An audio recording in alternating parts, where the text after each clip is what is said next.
এই তেলের খনি ১৬ ফিট উচ্চতা সম্পন্ন এবং চওড়ায় দুটো ফুটবল মাঠের সমান। এই তেলের খনির নাম অ্যাপোমেটিক্স। এটা নর্থ আমেরিকার লুইজিয়ানা থেকে ১৩০ কিলোমিটার দূরে গলফ অফ মেক্সিকোতে অবস্থিত। এটা তৈরির কাজ শুরু হয়েছিল সাউথ কোরিয়াতে ৭ বছরের পরিশ্রমের পর। যখন অ্যাপোমেটিক্স সম্পূর্ণরূপে তৈরি হয়ে গিয়েছিল তখন ইঞ্জিনিয়ারদের সামনে একটি চ্যালেঞ্জ এসে উপস্থিত হয়, যেটা তারা প্রথমবারের মতো সম্মুখীন হয়েছিল। সমস্যা এটা হয়েছিল, দৈত্যাকার এই স্ট্রাকচারকে সাউথ কোরিয়া থেকে গলফ অফ মেক্সিকো পর্যন্ত তারা কিভাবে নিয়ে যাবে। এই কাজের জন্য পৃথিবীর সবথেকে বড় মেরিন ট্রান্সপোর্ট ভেসেল নিয়ে আসা হয়েছিল। অ্যাপোমেটিক্সকে উঠিয়ে এই মেরিন ট্রান্সপোর্ট ভেসেলের উপর রাখার কাজটা ৭ দিনের মধ্যে করতে হতো। কিন্তু হঠাৎ করেই ইঞ্জিনিয়াররা খবর পেল প্যাসিফিক ওশানের ভেতর একটি ঘূর্ণিঝড় সৃষ্টি হয়েছে, আর এই ঘূর্ণিঝড় সুপার টাইফুন এর আকার ধারণ করেছে। এরকম ঘূর্ণিঝড় সাধারণত ২০ বছরে একবার হয়। ৩১৫ কিলোমিটার গতিসম্পন্ন এই ঘূর্ণিঝড় পরবর্তী ৭ দিনের মধ্যে সাউথ কোরিয়ায় আঘাত হানবে। ওয়ার্কার্স, ইঞ্জিনিয়ার এবং ট্রান্সপোর্ট এক্সপার্টদের কাছে চ্যালেঞ্জ এখন এটা ছিল, তাদের ৭ দিনের কাজ ৩ দিনের মধ্যে করতে হবে। অর্থাৎ অ্যাপোমেটিক্সকে পরবর্তী ৩ দিনের মধ্যে ডক থেকে উঠিয়ে মেরিন ভেসেলে লোড করতে হবে। আর এটি যদি করা না হতো তাহলে কয়েক বছরের পরিশ্রম নিমেষেই ব্যর্থ হয়ে যেত। এই প্রজেক্টটি শেল অয়েল কোম্পানির সবথেকে বড় প্রজেক্ট ছিল, আর এই কারণেই এখানে বিন্দুমাত্র ভুল হওয়ার অবকাশ ছিল না। সুপার টাইফুনকে অ্যাভয়েড করে অ্যাপোমেটিক্সকে সময় মতো পৌঁছে দেওয়ার জন্য কনস্ট্রাকশনের সকল কাজ তাড়াতাড়ি সম্পন্ন করার দরকার ছিল। আর এই কাজের জন্য ওয়ার্কার্সদের একটি এক্সট্রা টিমকে ডাকা হয়। তারা দিন রাত এক করে অ্যাপোমেটিক্সকে ট্রান্সপোর্টের জন্য প্রস্তুত করেছিল। আর অন্যদিকে ম্যানেজমেন্ট সুপার টাইফুন এর দিকে নজর রাখছিল। ম্যানেজমেন্ট আশাবাদী ছিল সুপার টাইফুন তার গতিপথ পরিবর্তন করবে, কিন্তু কোনো কিছুই তাদের অনুকূলে ছিল না। তারা জানতে পারল সুপার টাইফুন উত্তর কোরিয়ার দিকেই অগ্রসর হচ্ছে। অ্যাপোমেটিক্সের কাজ ওয়ার্কাররা ৩ দিনের মধ্যেই সম্পন্ন করে ফেলেছিল, আর এখন সময় ছিল এই দৈত্যাকার স্ট্রাকচারটাকে উঠিয়ে ফ্লোটিং ডকের উপর রাখা। এই স্ট্রাকচারটির ওজন ৪১,০০০ টন।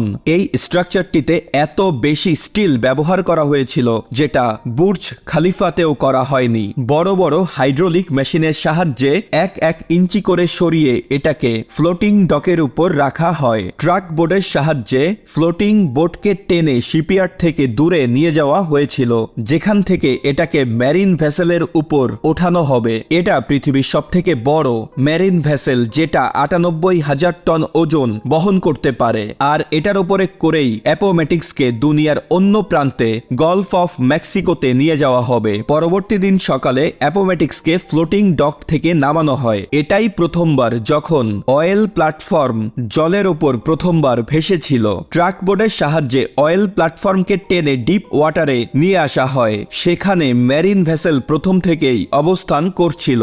অন্যদিকে সুপার টাইফুন খুব দ্রুত গতিতে কোরিয়ার দিকে ধেয়ে আসছিল। আর তখন সুপার টাইফুন কোরিয়া থেকে মাত্র ৪৮ ঘন্টার দূরত্বে ছিল। সুপার টাইফুন যত কাছে চলে আসছিল সমুদ্রের ঢেউয়ের পরিমাণ তত বেড়ে গিয়েছিল। সমুদ্রের মধ্যে বাতাস ও পানির চাপ অনেক বেড়ে গিয়েছিল, যেটা অ্যাপোমেটিক্সের জন্য ভয়াবহ রকমের ছিল। অয়েল প্ল্যাটফর্মটাকে মেরিন ভেসেলে লোড করা খুবই কমপ্লিকেটেড একটা কাজ।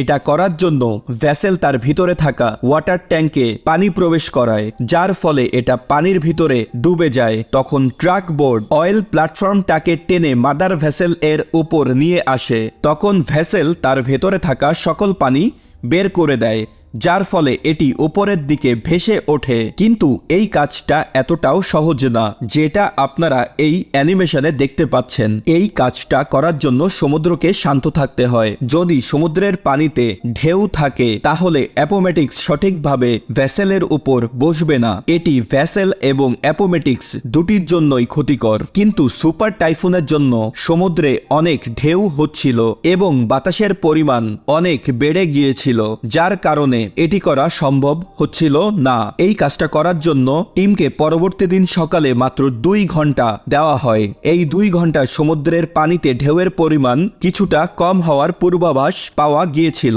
এই 2 ঘন্টায় যদি কাজটা সম্পন্ন করা না যায় তাহলে এরপর আর কোনো সুযোগই পাওয়া যাবে না। সুপার টাইফুন এখন আর মাত্র 36 ঘন্টা দূরে ছিল। আর পূর্বাভাসের মতোই ওই দিন সকালে সমুদ্র ছিল সম্পূর্ণ শান্ত আর সম্পূর্ণ কাজটা সফলভাবে করা হয়েছিল। অর্থাৎ অ্যাপোমেটিক্সকে সঠিকভাবে ভেসেলের উপর বসানো হয়। সুপার টাইফুন এসে পড়ার অনেক আগেই অ্যাপোমেটিক্স সাউথ কোরিয়াকে বিদায় জানিয়ে দিয়েছিল। শেল কোম্পানি সুপার টাইফুন থেকে অ্যাপোমেটিক্সকে বাঁচিয়ে প্রথম চ্যালেঞ্জ মোকাবেলা করে ফেলেছিল, কিন্তু এটার মানে এই না পরবর্তীতে আর কোনো চ্যালেঞ্জের মুখোমুখি হতে হবে না। কয়েক মাসের সফরের পর সাউথ টেক্সাসে অ্যাপোমেটিক্সকে আনলোড করা হয়। এর মধ্যে অ্যাপোমেটিক্সের 4টা অংশ এমন ছিল যেগুলোকে এখানেই ম্যানুফ্যাকচার করা হয়েছিল, আর এই 4টা অংশকে এক এক করে অ্যাপোমেটিক্সের ভেতর বসানো হয় এবং পরবর্তীতে এটাকে আবার 130 কিলোমিটার দূরে ফাইনাল ডেস্টিনেশনের জন্য পাঠিয়ে দেওয়া হয়, যেখানে এটিকে পরবর্তী 40 বছরের জন্য থাকতে হবে। 7 বছর পর ফাইনালি সেই দিনটা চলে এসেছিল যখন অ্যাপোমেটিক্সকে পানি 30,000 ফুট গভীরে অয়েল ভেসেলের সাথে কানেক্ট করতে হবে। যে জায়গায় অ্যাপোমেটিক্স ভেসে রয়েছে সেখান থেকে সমুদ্রের গভীরতা 7,200 ফিট। এখানে এতটাই গভীর, এখানে 3টা বুর্জ খালিফা চলে আসবে, কিন্তু যে অয়েল সেলের সাথে অ্যাপোমেটিক্সকে কানেক্ট করতে হবে সেটার গভীরতা 22,600 ফিট। সমুদ্রের নিচে জলের প্রেসার অনেক থাকে, সেখানে কোনো মানুষের যাওয়া এবং কাজ করা পুরোটাই অসম্ভব একটি ব্যাপার। এই মিশনটা কমপ্লিট করার জন্য রিমোটলি অপারেটেড ভেহিকেল ব্যবহার করা হয়েছিল। ইঞ্জিনিয়ারদের একটি দল যারা অন্য একটি প্ল্যাটফর্মে কাজ করছিল আন্ডার ওয়াটার পাইপলাইন নিয়ে, তারা আরওভিকে ক্রেনের সাহায্যে সমুদ্রের নিচে পাঠিয়ে দেয়। এটা খুব কমপ্লিকেটেড একটা কাজ, যেখানে পাইপলাইনকে ঠিক অয়েল ভেলের ওপরে গিয়ে বসতে হবে। 7,200 ফিট নিচে অ্যাকুরেট ভাবে এই কাজটা সম্পূর্ণ করার দায়িত্ব আরওভি অপারেটরের হাতে। আর আশ্চর্যজনক বিষয় হচ্ছে এই কাজটা প্রথমবারেই সফল হয়েছিল। এখন সময় ছিল পাইপটাকে প্ল্যান্ট থেকে অ্যাপোমেটিক্সের কাছে নিয়ে আসা। এই প্রসেসটাকে রাইজার ট্রান্সফার বলা হয়, যেখানে 4টা ডিফারেন্ট ভেসেল একসাথে কাজ করে থাকে, যেখানে অ্যাপোমেটিক্সের ভেতর থেকে একটি চেন বের করা হয়। এরপর রফ চেনটাকে দ্বিতীয় শিপের কাছে নিয়ে যায়। তারপর এই শিপের থেকে দ্বিতীয় প্ল্যাটফর্মটিতে চেন টানা হয় এবং সর্বশেষে অ্যাপোমেটিক্স থেকে চেনটাকে টেনে নিয়ে আসা হয়। এরপর শুরু হয়েছিল ড্রিলিং এর কাজ। সমুদ্রপৃষ্ঠ থেকে আরো 22,600 ফুট নিচে ড্রিল করা হয়েছিল। কয়েক মাসের ড্রিলিং এর পর পাইপ অয়েল ভেল এর কাছে পৌঁছে গিয়েছিল, আর এই সময় ছিল তেল পাম্প করে উপরে ওঠানোর। আর এটা দেখার জন্য টিমের সকলে একত্রে জড়ো হয়েছিল, আর শুধুমাত্র একটি বাটন প্রেস করার সাথে সাথেই তেল নিচ থেকে উপরে উঠে এসেছিল। ওয়ার্কার্সরা, ইঞ্জিনিয়াররা এবং ম্যানেজমেন্টের 7 বছরের পরিশ্রম সফলতার মুখ দেখেছিল। অয়েল কোয়ালিটি ছিল একদম পারফেক্ট। বর্তমানে অ্যাপোমেটিক্স প্রতিদিন 1,75,000 ব্যারেল তেল প্রডিউস করে। একদিনে এটা যতটা তেল উত্তোলন করে এটা দিয়ে 40 লাখ গাড়ি একদিন চলতে পারবে। শেল কোম্পানির মতে এটা পরবর্তী 40 বছর ধরে তেল প্রডিউস করবে, অর্থাৎ 2060 সাল পর্যন্ত।